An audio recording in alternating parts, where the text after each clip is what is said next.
going to take that one. Hi, everybody.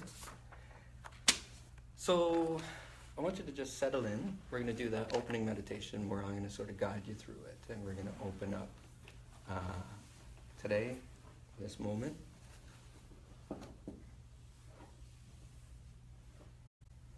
And in this one here, you can close your eyes if you like.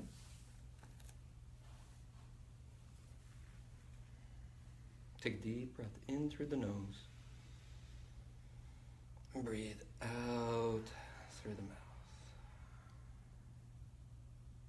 Feeling the floor beneath you, the cushion, your body on the cushion.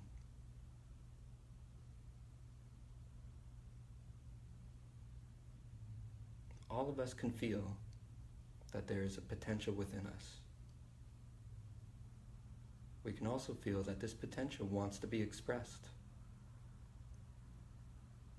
We can see that everyone is hurting in some way, that pain is making them do crazy things. That pain, that hurt, arises because of causes and conditions. The causes and conditions that are causing us pain can be let go of. New causes and conditions can be initiated or taken up that are wise, skillful, and nobly worthy of an awakened being. This will then lead to a life of freedom and true authentic happiness. A life that expresses that potential we can feel within us. I want you to imagine that world of potential now. Imagine a life of freedom. Imagine a world where everyone is free and truly happy. How does that world look? What does that world feel like? How would you think, speak, and act in that world?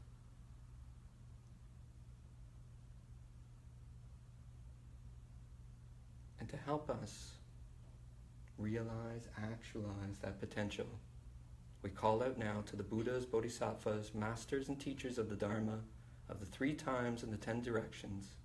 Please consider us with kindness and understanding, and grant us your blessings that these aspirations may be accomplished quickly. May it be that we all swiftly achieve enlightenment for the sake of all beings. Take a deep breath in through the nose. Breathe out through the mouth. Bring your awareness now to your shoulders. Are you holding any tension there? Soften and release your shoulders. Bring your awareness to your jaw. Are you holding any tension there? Soften and release. Your cheeks. Soften your cheeks. Your eyes, your eyebrows. Soften and release. Your forehead. And top of your head. Soften and release.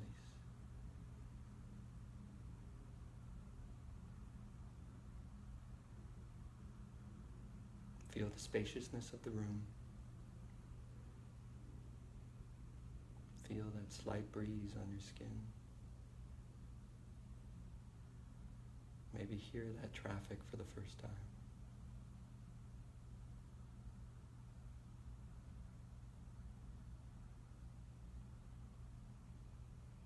After 3 more breaths, come out of your meditation and come back to us here.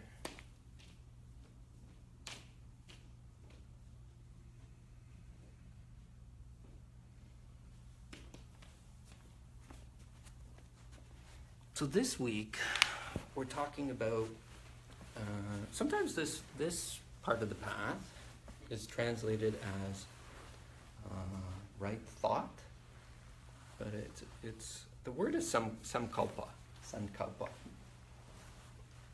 And here are some of the meanings. To imagine, conviction, will, volition, a solemn vow, intention, purpose or declaration of purpose, a wish. First time I ever heard this term, it was heartfelt wish. And I was like, I like that one. Heartfelt wish. Will personified. To aim at. Resolve. So the better translation would be right intention. Right? And in this, at this point, we're starting to refine our view, our vision. And at first, we looked at how the world is hurting. And that pain is making them ride your bumper on the highway, freak out when they don't get their coffee order right? All this stress that's showing up, right? Most people go about their lives not realizing that they're compromised. And they show up in life thinking that they're not compromised, right? In the first part of the Four Noble Truths, the truth of dukkha, we see that life can be hard, stressful, painful even, or life probably isn't living up to what we would hope it to be. The striving that we're going for, the clinging, the wanting, the next promotion, the next car, the next shiny thing, isn't making us happy. We think it's gonna, and nobody has told us that it's not, that these things are temporary. They rise and they fall. They rise and they fall. So in the first noble truth, we see that there's a pain, a hurt, a discomfort, an unease within the world. And that is making people do crazy stuff sometimes. Be it from yelling at their spouse, right? Lots of just crazy things. The second noble truth tells us that the sort of cause of that is this sort of multiple fold, but we could say it's this insatiable desire. We talked about, it doesn't matter how many smokes you smoke, it's never going to be enough, right? No matter how many new pairs of pants, earrings, vacations, promotions, shoes, never going to be enough, right? And then you get that scuff on your shoe, right? Never going to be enough. But we're told, and we see it, we don't know otherwise, that there's a different way, right? That we don't have to place our happiness in these things that are external to us, that are going to lose their luster, break, fall apart, right? Fall apart. In the purchase of the car is the car accident. But we believe that that car is going to stay perfect forever. Right? And that reality is shattered with our first door ding. People love my car for that. Oh my God. Crank it right into the side. Right? Love my car. So we start to see, we start to let go. Right? That's a third sort of stage. It's like, you can let go of this way that you're going about your life, chasing after a dangling carrot that's always ahead of you that you're never going to get. Never, never, never. And that it is possible to break free from this cycle. Other people have done it. Right? And the way to do it, the Buddha said he didn't discover anything new. It wasn't anything new. He said, I discovered an ancient path. It's as if I went into the jungle, and inside that jungle, inside the forest, was the ruins of an ancient city. And I came back, and it's as if I told the king and queen, like, look where you're living, but look, there's this majestic city over here, and it's yours. And we're starting to go back to that. And the king and queen is you and I, right? Hence the word noble, right? Is the actions that we're doing worthy of us, right? Worthy of an awakened being? If we were happy, truly happy, independent of people, places, and things, would we be freaking out about the things we're freaking out, right? No. No, I wouldn't. Putting so much pressure on our team, our loved ones, right? No. And the Buddha said that, like an 8-petal lotus, right? Everything is sort of tied together. He found that awakened beings, they call it a path, but everything is sort of tied together, right? And it unfolds, right? And we start with vision. We start with vision. We start to see our own pain, the pain of others, how everybody's showing up. Don't know that they compromised, that they're hurting in some way, right? We see that life arises and falls, up and down, right? But we cling to it, getting tossed about, right? In this one, we start to refine that view, that looking at, inquiring, being curious about, seeing, right? And we start to see what are our motivations behind what we're doing. What are our motivations? So it's been said that before the Buddha achieved enlightenment, he discovered a particular pattern to his thoughts. On one side were thoughts that were selfish.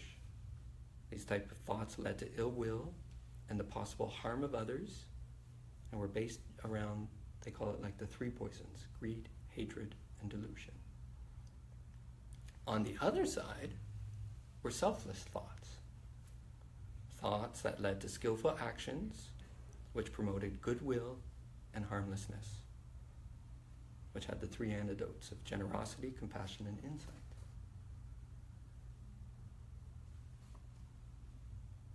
Right? I remember last week we talked about, what was it, wholesome and unwholesome? Right?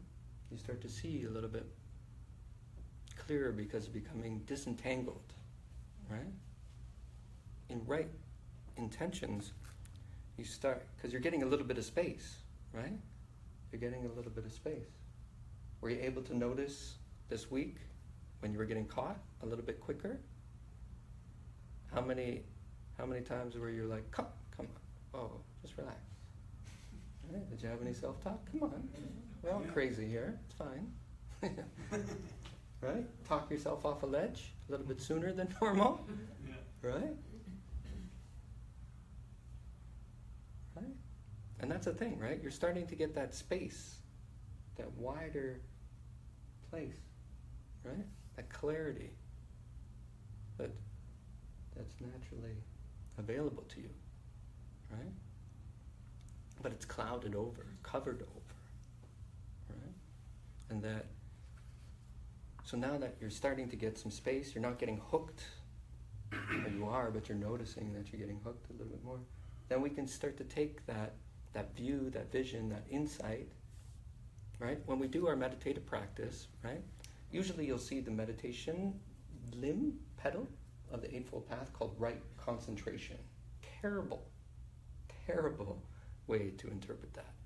But if you took that word as that you're taking your scattered energies, your scattered thoughts, and you're bringing that like a concentrated formula, right? Ooh, right? Packs a punch. Because our energy is diffused everywhere. We're in the past. Look what they did to me. We're in the future. Oh, I'm worried about. We're missing the miracle that's happening all the time in front of us, right? We can't see Korea in our teeth, right? The farmer, right? The sunshine. We can't even see the tea, taste the tea, right? We're caught up. Caught. So with this one, we start to see, because we're getting a little bit of space. And once we start to get that space, you can see when you're bearing down and that selfish me mind is taking hold. Because that mind wants to grab at, separate out, push away, right? They talk about like the grab or push. Like, look how many times in the day that you're saying yes, no, yes, no, yes, no, right? It's fascinating how much, right? And so much of it is unconscious. That you're being whipped or pulled, right? All throughout your day. And so the insight and the stability starts to show you when that hook is happening, or when you're bearing down on a moment because you really want whatever it is that you want to be right. Right? Want to be right. You want that shiny thing first, right? You're willing to go to a Black Friday event and knock over the old ladies to get 30% off your flat screen television. Craziness, right? Like, if we were in our right mind, would we be doing that? But we're not. Because we're caught in believing that that flat screen TV at 30% off is going to be exactly what I need. Right? And you're keeping me from that. Right? And what we truly are looking for is the innate bliss, clarity, luminosity, and peace that is your fundamental birthright of who you are, your Buddha nature. It's yours. It's already there. But we're seeking it through fancy dinners, promotions, a new house, shiny car, flat screen television, right? So we're starting to get a little bit more space. Starting to have a little bit more clarity. We're softening up with ourselves and other people. And we can start to see when we're getting caught. So with right intention, we start to see a little bit deeper now. Hopefully we have a little bit more stability and a little bit more courage that we can start to look, turn that spotlight here, and we start to look, right? Wise consideration. We're looking into the hidden undertones to our actions, exploring their results, evaluating their worthiness. In this investigation, our concern must not be with what is pleasant, but with what is true. Oh, how much is it, right? That is a tough one right there. Yeah, right? Looking at the truth of the situation. A lot of times you'll hear the Buddhist path being presented as seeing clearly the way things are. Cars break down, bodies fall apart, people get sick. Right? We just see things. And then by seeing clearly life and what it means to be in the human condition, like this, I don't know, this ease just comes over you. Oh, yeah, so what? Car's going to get broken down. Going to get stolen. Body's going to fall apart. Yeah. You know, things are not going to go exactly how you want them to go. Right? Especially when your family comes over on Family Day weekend, right?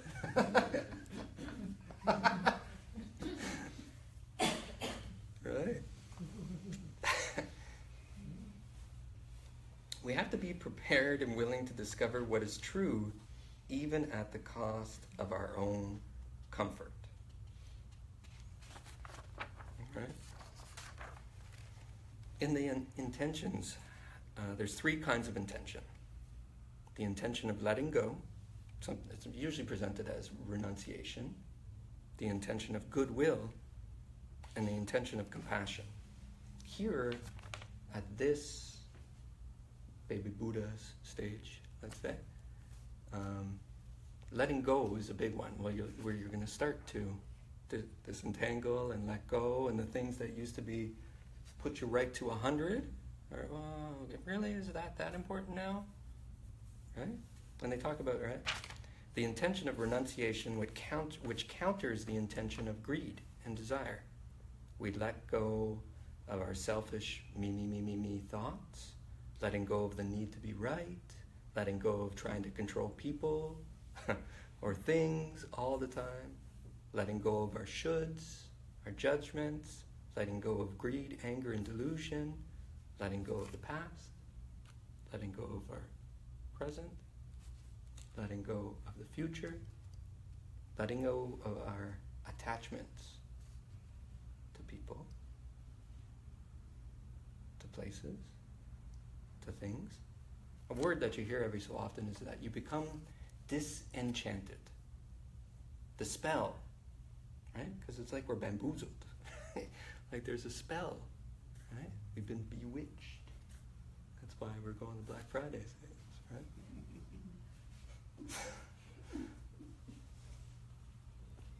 We become disenchanted, disentangled. So with right intention, you can start you feeling when you're getting hooked, clinging, right? You start to let go, right? You let go of your wants, your need to be right all the time, your need to have that final say, right? And your life is your Dharma hall, right? That's your experiment, right? Your experimental laboratory, your own very life, right? Our practice is not just here. This nourishes it, right? Gives us an incubator, a safety zone, right? A place where we can come together and be nourished and supported, right? And have that human contact like we talked about, that even though we think we're connected to everybody, we're not, right?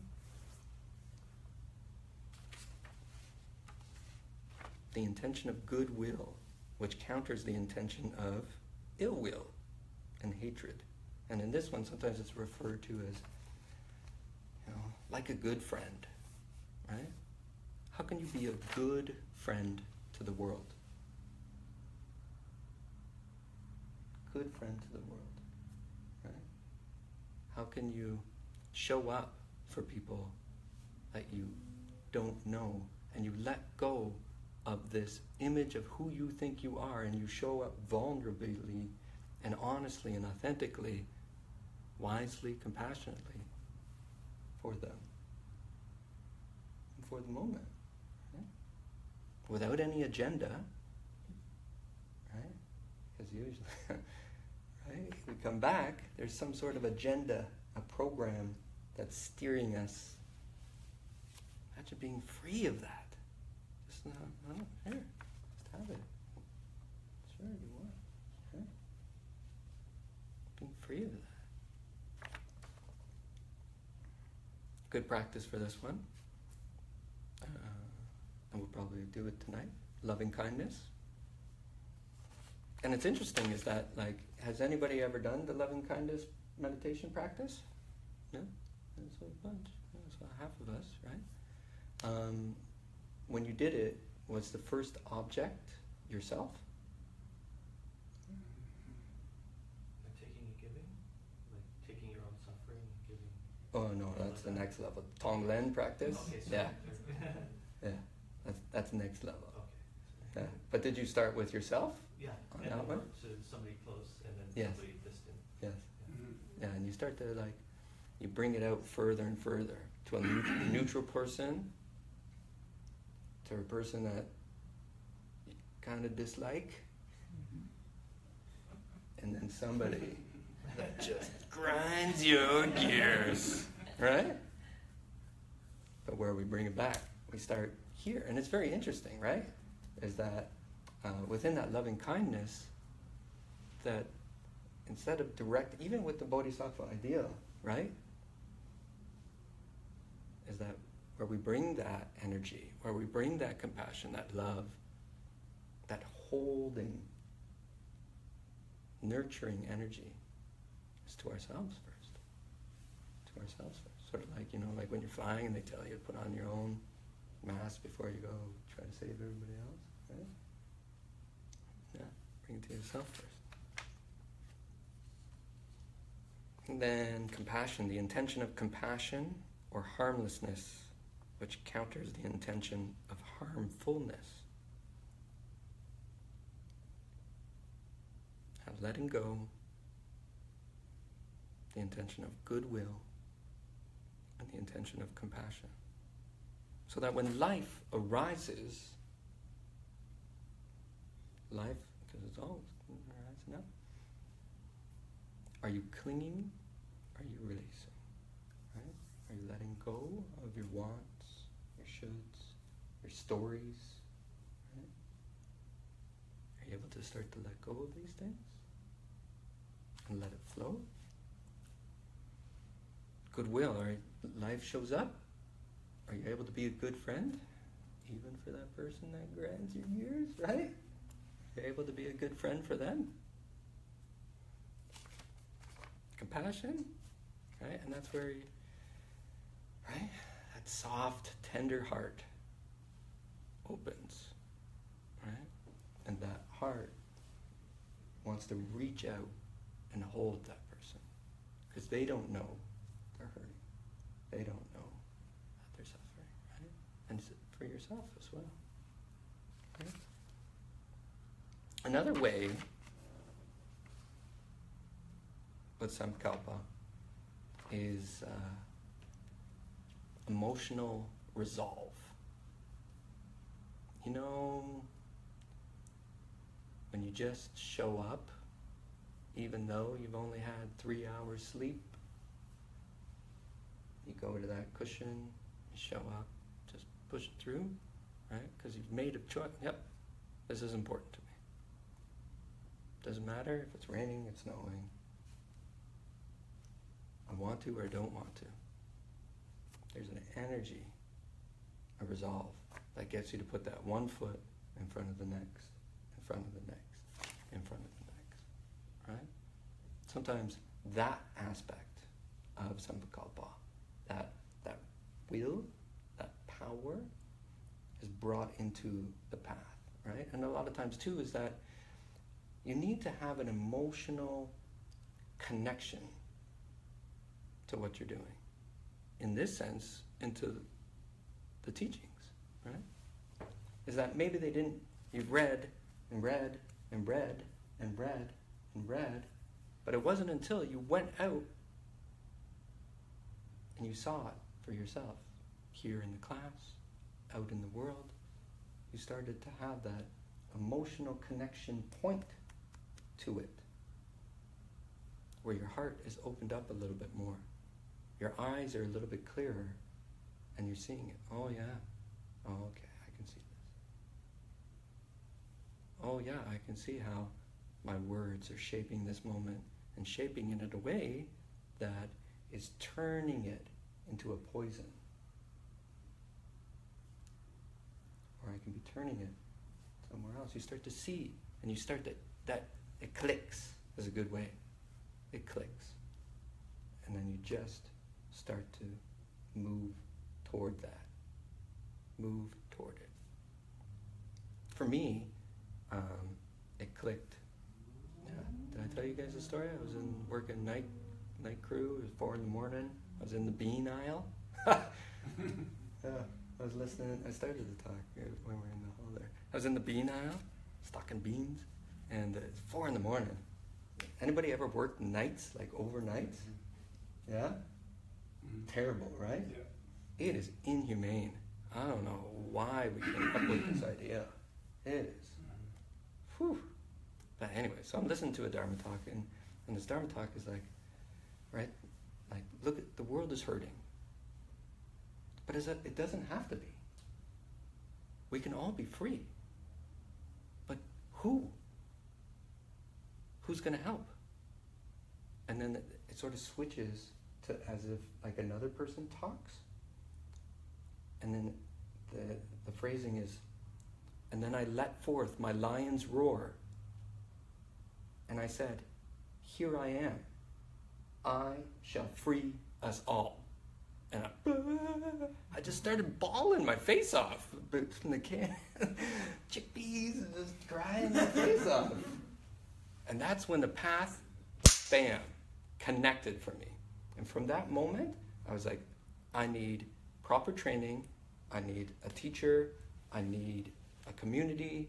I need to take this seriously because I'm going to free us all. And that was it. And it didn't matter. I was tired. I went to the cushion, right? Like I then shaped everything about my life to give me the ability to practice. I didn't make any more excuses. Everything dropped away. I was a pretty good practitioner before then, but it was at that moment that I steered everything. And it was easy then to say no to things, because I had left corporate at that point. Corporate came back to, hey, you... No. And it was just easy to make choices and decisions because it wasn't in alignment. It wasn't going to lead to harmlessness, to helpfulness, to connection, right? To compassion.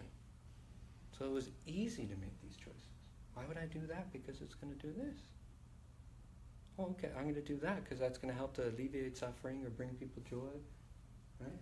And be helpful in some way, right? We talked about it last week, burden and blessing, right? Burden and blessing. Are you a burden or are you blessing, right? In the choices that you're making, that's an easy way to sort of look at it, right? Easy way.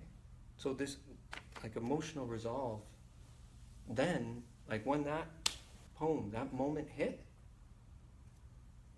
poof, propelled me forward in everything. Transformed my life. Seems pretty good. I like it. Sounds pretty cool. Right? Got my mala beads, right? Yeah. But it wasn't until that moment, and then just everything, just like, boom, right into one. Right?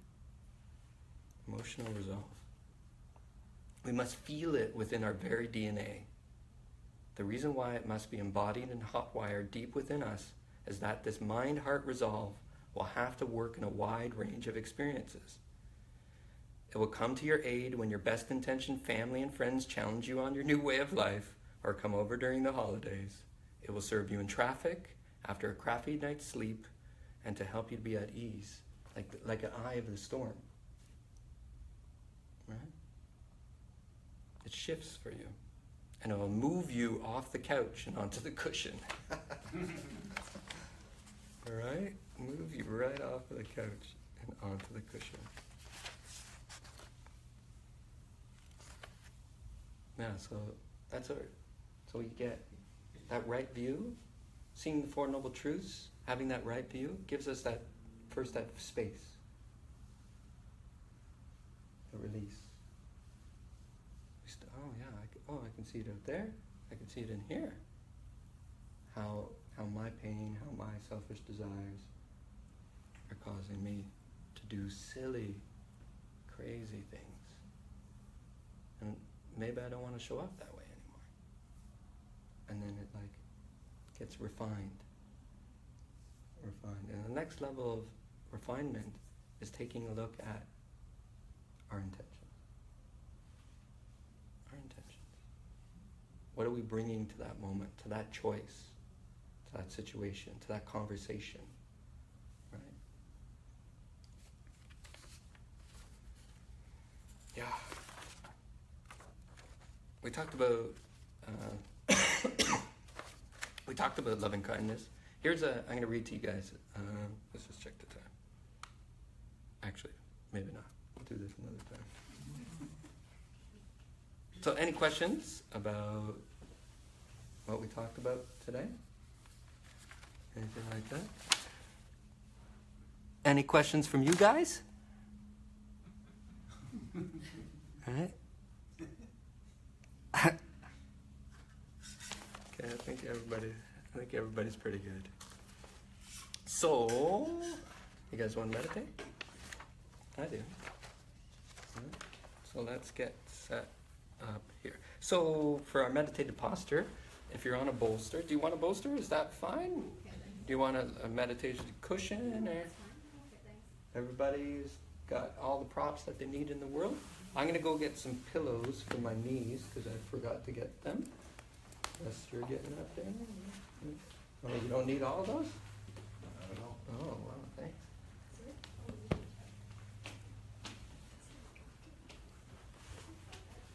Right, so for us here, in this phase and stage of the practice, the more comfortable I can get you in your meditative posture, the deeper that you're going to be able to go, the more that we're going to let the system calm down, right? Because it's jacked up from the day, from life, right? From coffee, from tea, maybe. Hopefully just enough from the tea, from the Zen tea ceremony. Right? And yesterday I was up here and I had espresso for the first time. Right? I had it for the first time. So it was delicious. I was like, how come I have never had this before? It was amazing. So, but the thing is that I had had a coffee before espresso and I had a coffee after. And I was like, like my nervous system raw. Holy. I was like, I'm going to have a heart attack here. But now I know. Just espresso. Yeah. It was good. It was nice. Yeah, it was nice. And I liked they have a sort of similar type of, thing to the Zen tea ceremony, right? Well, at least that's how I sort of had it, right? And just to be in that moment, right?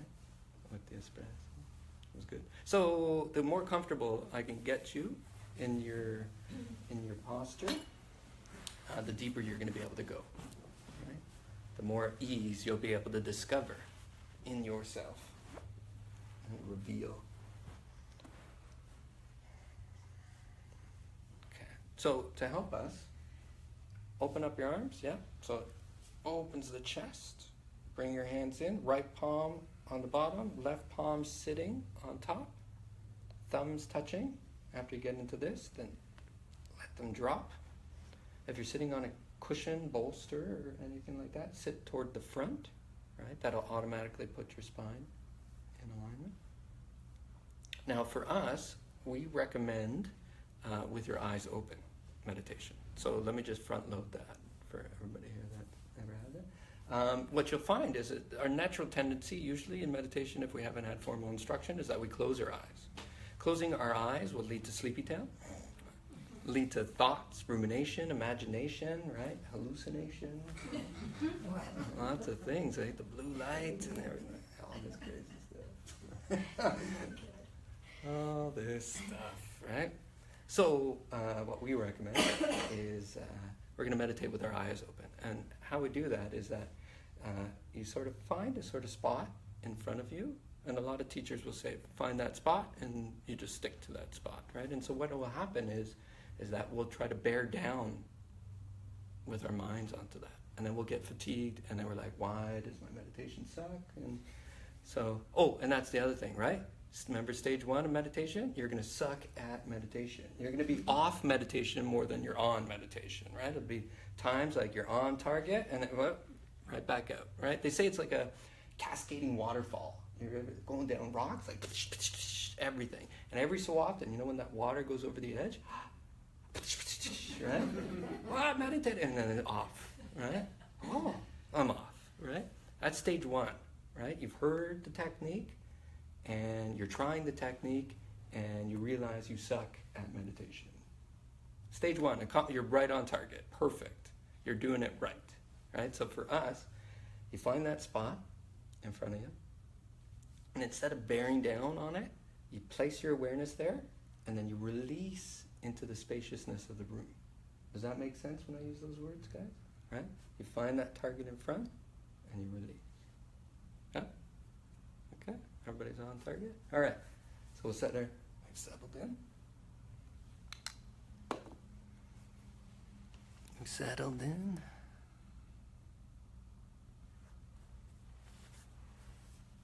Oh, Andy, my girlfriend, asked, Sankalpa, doesn't this mean we're holding on tightly, right?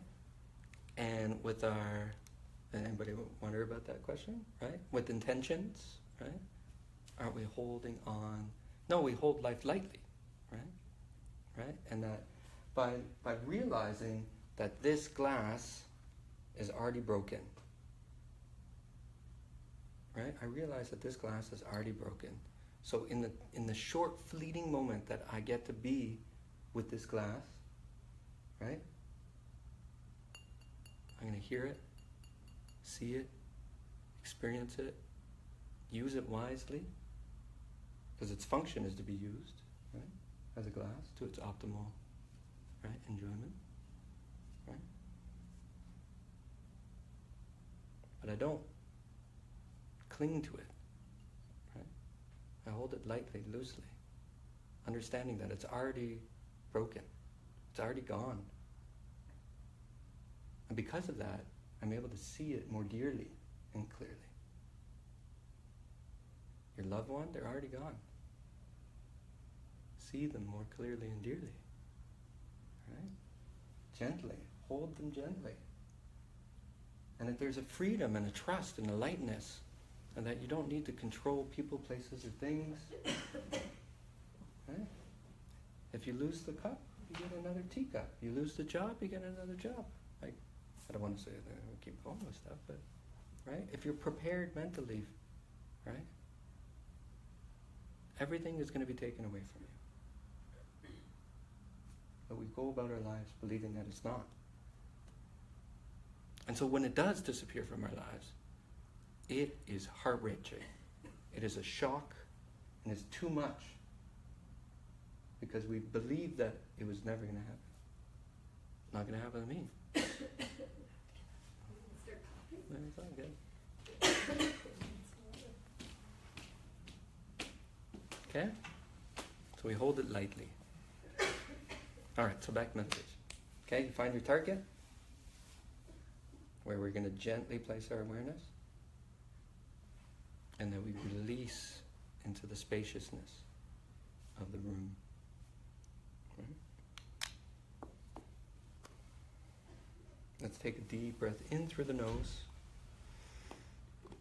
and breathe out through the mouth. Mindfully aware of the floor beneath you, the cushion, your body on the cushion. With each out-breath, the body settles in a little more deeply,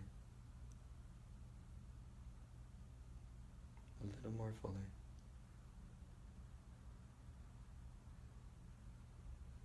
Let's quickly just check into those tension areas, starting with our shoulders.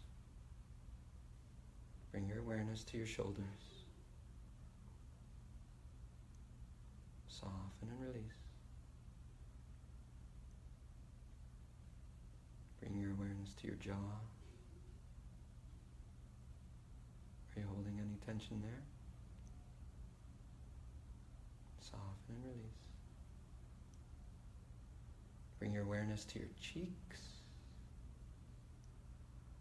Soften your cheeks. Your eyes, your eyebrows. Soften that area. Your forehead at the top of your head.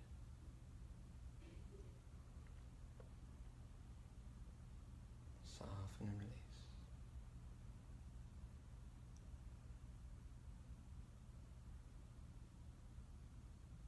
Take a deep breath in through the nose. Breathe out through the mouth.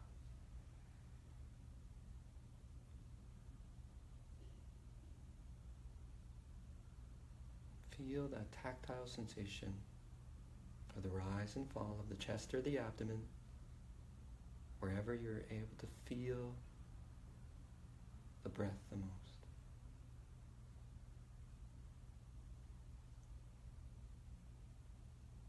Use part of that sensation as your anchor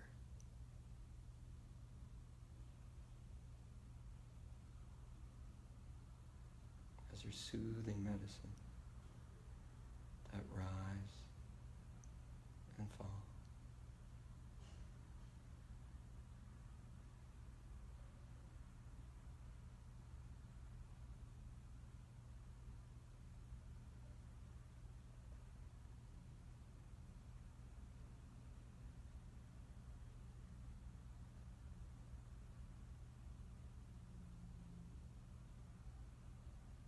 If you get pulled away by thoughts, distracted by imaginings, just come back to that tactile sensation and come back to that spot on the floor. Soften and release.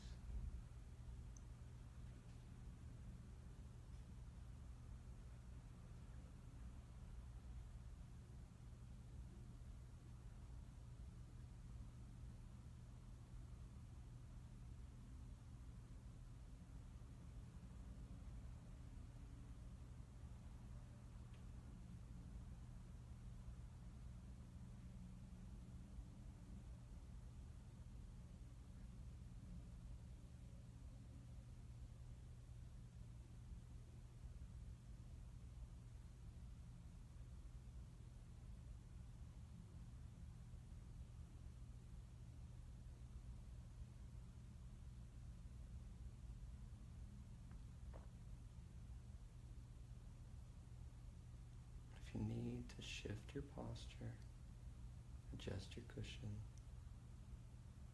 you're invited to do so.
to switch over to a variation of a loving kindness meditation.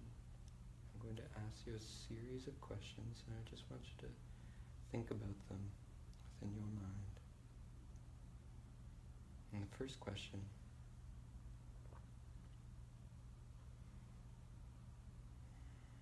what do you need right now to help you in the physical level be happy? A little bit more money, some better food,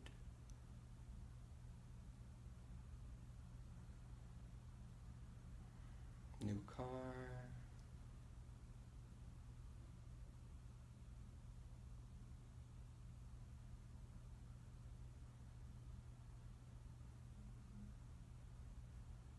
just on that physical level, hedonistic happiness. Think about that.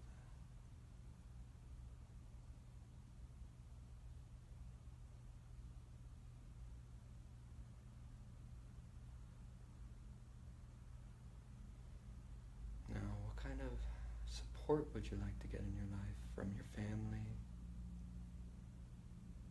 from your friends, co-workers, your boss if you have one? What kind of support? What kind of helpfulness would you like to receive?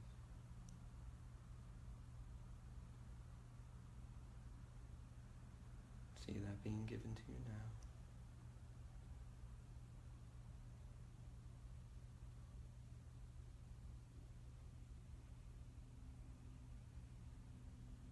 Now this next, if you had a deep, heartfelt wish, some sort of positive impact that you can make within the world, what would it be? How would it look? How would it feel?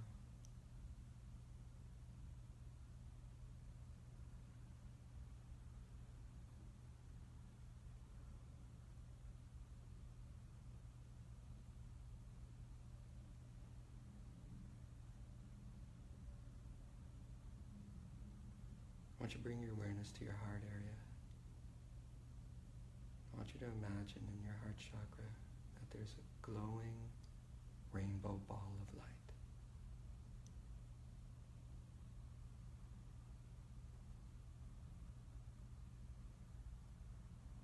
With each out-breath, that rainbow ball of light starts to expand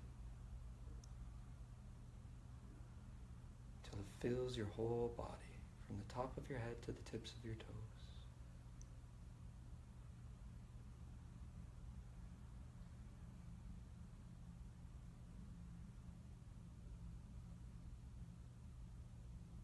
Once you've filled up, I want you to think to yourself, wish for yourself, bless yourself.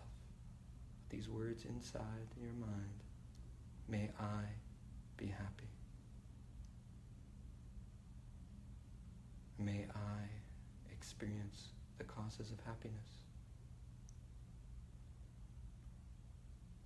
Feel that contentment, that happiness, that joy. And just as we desire to be happy, so too do all beings desire to be happy. I want you to start to expand out that rainbow energy so that it fills this room, blessing the other people that are here with us.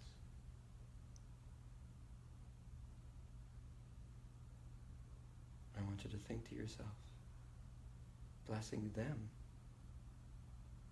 thinking, may you be happy. May you too experience the causes of happiness.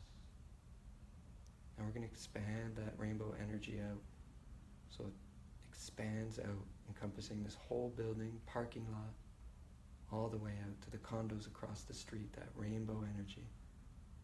And we think to ourselves, may you too be happy.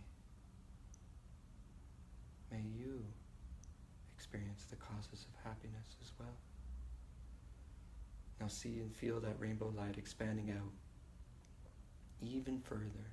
All of Woodbridge, Vaughan, radiating out all of the GTA. We think to ourselves, may you be happy. May you too experience the causes of happiness. That rainbow light now expands out even further. All of Ontario, all of Canada. We think to ourselves, may you all be happy. May you experience the causes of happiness. That rainbow light expands out even further. Canada, America, South America. We think to ourselves, may you all be happy. May you too experience the causes of happiness. That rainbow light expands out even further. Expands out all over the world. And we begin to see the earth itself as if we're viewing it from space. And that rainbow light pouring out from our hearts. Blessing all the people of earth. We think to ourselves, may all of you be happy. May all of you experience the causes of happiness. Now from that place in space, we start to be drawn back through the atmosphere, drawn back to Canada, to Ontario, to Woodbridge, to this room, to our very bodies.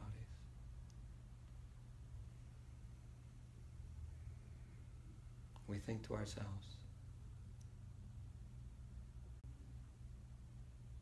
may we all experience the causes of happiness. After 2 more breaths, open your eyes.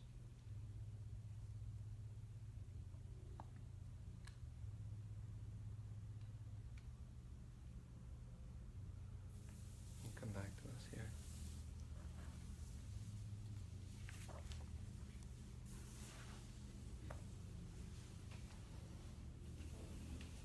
That meditation is probably one of my favorite meditations. I do that a lot of times at the end of the day. I'm lying in bed, and then I go through that series of stages and questions and expanding it out to space, and then right back at the very end. It helps us go beyond ourselves by feeling like we're okay.